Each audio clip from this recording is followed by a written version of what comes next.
just finding your own sense of presence first. So we're kind of clearing the table so that when we bring the other things to the table, there's room for them. So the best way to do this is to go into the breath,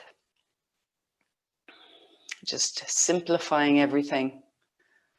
Allow your awareness to follow the steady rhythm of your respiration. Feel the journey of the breath, feel the anatomy of the breath from nostril to lung and back again.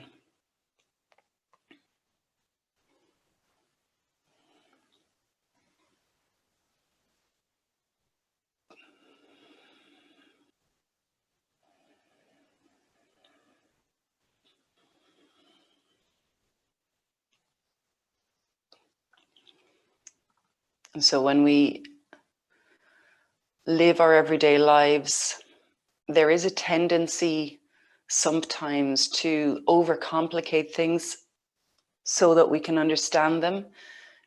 It is paradoxical, but it's the way that the cognitive mind works, breaking things down, adding more embellishments to each individual item so that we can get the measure of things and then step back and see the whole.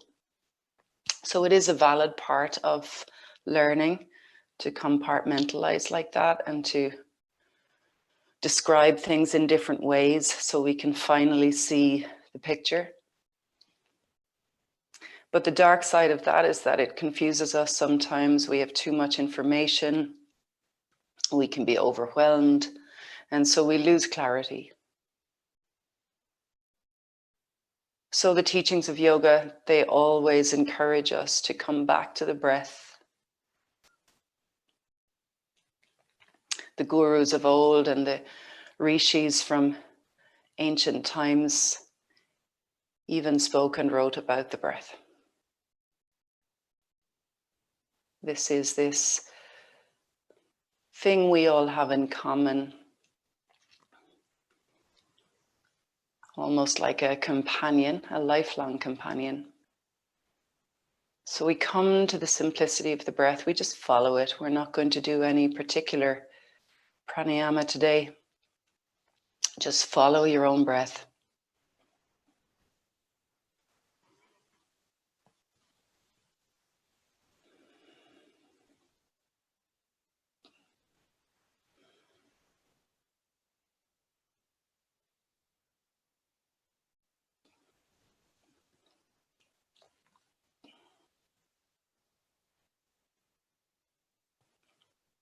And really adding that sincere, intentional, conscious focus to the breath.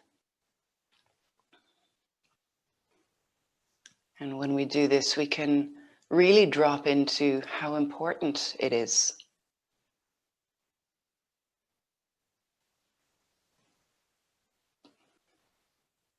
We feel the value of the breathing. Not just in terms of the obvious, that it keeps us alive, but in terms of the subtle. How the quality of breath can improve the homeostasis and well-being and health of the body. How it helps us to keep the nadis, the channels of energy, open in the body. It touches our ability to align the skeleton. If we are to truly breathe well, we must sit tall. We must engage certain muscles.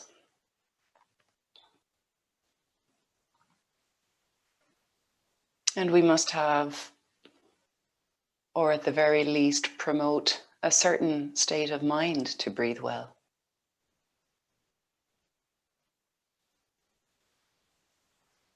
To pay attention, to come into quietude.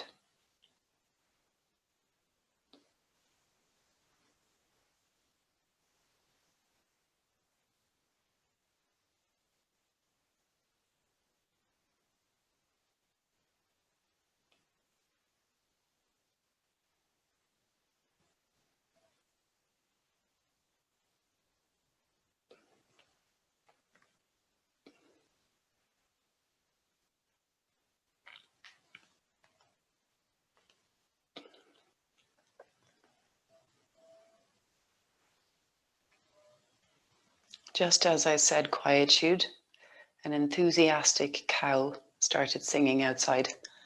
And it reminded me that in our practice at home or in class, there are always going to be distractions.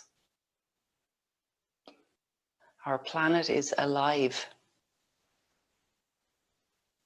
There are beings and creatures from all kingdoms moving, living. So rather than trying to suppress or prevent our distractions, be they from our outer world or our inner world, we know from yoga to just let them rise and fall and try to stay steady, in this case, in our focus of the breath.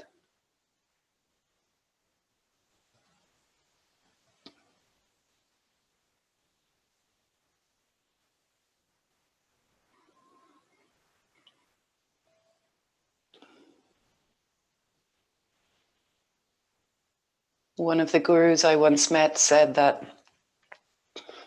the ultimate yoga is meditating on the footpath of a busy city.